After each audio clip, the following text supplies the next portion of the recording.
Adlaw nga Sabado karon mga kaigsuunan, petsa 31 sa bulan sa Disyembre tuig 2022. Ang pagbasa kinutlo gikan sa Ebanghelyo sumala ni San Juan kapitulo 1 versikulo 1 ngadto sa 18. Sa wala pa'y nabuhat bisan unsa, ang pulong diha na, ang pulong uban sa Dios ug ang pulong Dios. Sukad pagayod sa sinugdan ang pulong uban sa Dios. Pinaagi kaniya gibuhat sa Dios ang tanan nga walay bisan usa sa tanan nga nabuhat nga dili pinaagi kaniya. Diya sa pulong ang kinabuhi ug ang maong kinabuhi mao ang kahayag sa mga tao. Ang kahayag nagdanag diha sa kangit-ngit ug wala makabuntog niini ang kangit-ngit. Ang Dios nagpadala ug usa ka tawo nga ginganlag Juan aron pagsaksi ngadto sa mga tawo mahitungod sa maong kahayag aron ang tanan makadungog sa mensahe ug mutuo. Si Juan dili mao ang kahayag apan mianhi siya aron pagsaksi mahitungod sa kahayag. Ang matuod nga kahayag moanhi sa kalibutan aron ang tanan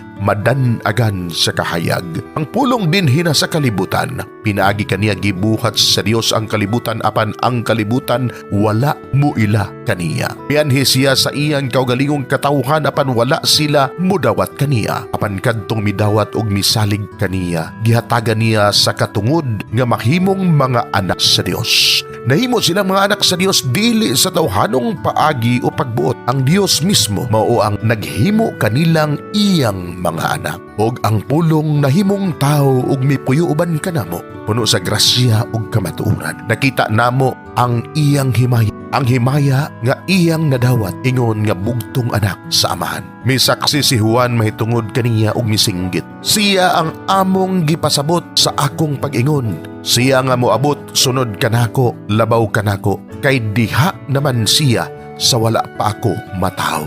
Gikan sa naghingapin niyang grasya, kitang tanan gihatagan niya sa walay puas nga panalangin. Ang balaod gihatag sa Dios pinaagi kang Moises, apan ang grasya ug ang kamatuuran miabot pinaagi kang Hesukristo. Wala pagayoy tao nga nakakita sa Dios. Ang bugtong anak sa Dios nga pinangga kaayo sa amahan maoy nagpaila kaniya.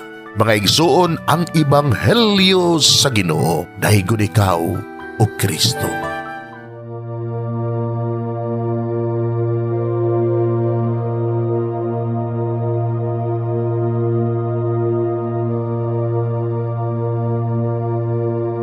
Pagampo sa dili pa magsugod sa trabaho.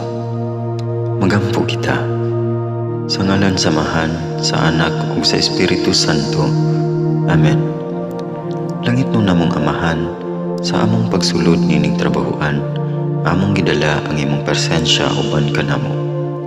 Among gipamulong ang imong kalinaw, imong grasya, imong kaluoy ug ang imong perpektong hanay sa among mga trabaho. Among gipadayag ang imong gahom labaw sa tanan diha sa mga butang nga among mahimo, masulti, mahuna-unaan ug mahukman sulod nining adlaw. Ginoo, nagapasalamat kami sa gasa sa kinabuhi niining bagong adlaw, niining kahigayunan nga kami nakasulod sa trabaho ug mamahimong parte niining nga grupo. Salamat sa mga gasa nga imong gitugyan kanamo. Hamong gamiton kini diha sa pagimaya kanimo.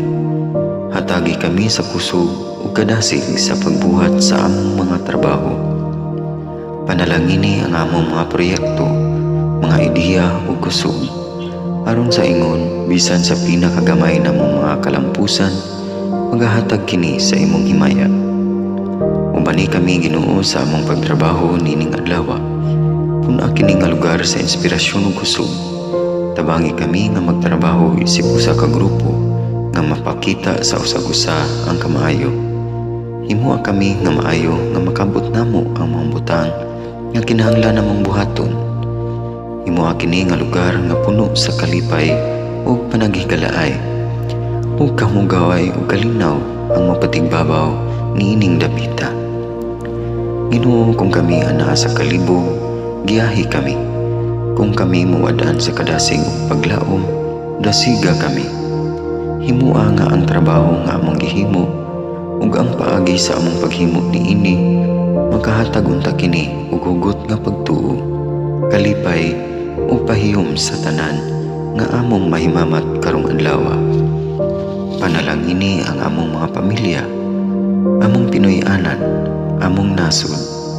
Himua nga magmatidud-anon kami sa pagtagad ug pag-amuma sa kalikupan ug sa tanang may kinabuhi diha sa pagbuhat kanamo sa pagkabot sa imong pangandoy alang sa hustisya ug kagawasan. O Ginoo, sa among pagbiya nining lugara, tagay kami sa imong panalangin ug kaluoy sa among pagbiyahe. Panalangini ang among mga pamilya ug Pinoy-anan nga anaon ta sa mayong kahimtang sama sa among pagbiya kanila. Ginoo, salamat sa tanang butang nga imong nabuhat, sa tanang butang nga imong gibuhat ug sa tanang butang nga imong buhaton pa. Sa ngalan ni Jesus, among giampo diha sa tumang pagigugma ug pagpasalamat. Amen. Sa ngalan sa Amahan, sa Anak ug sa Espiritu Santo.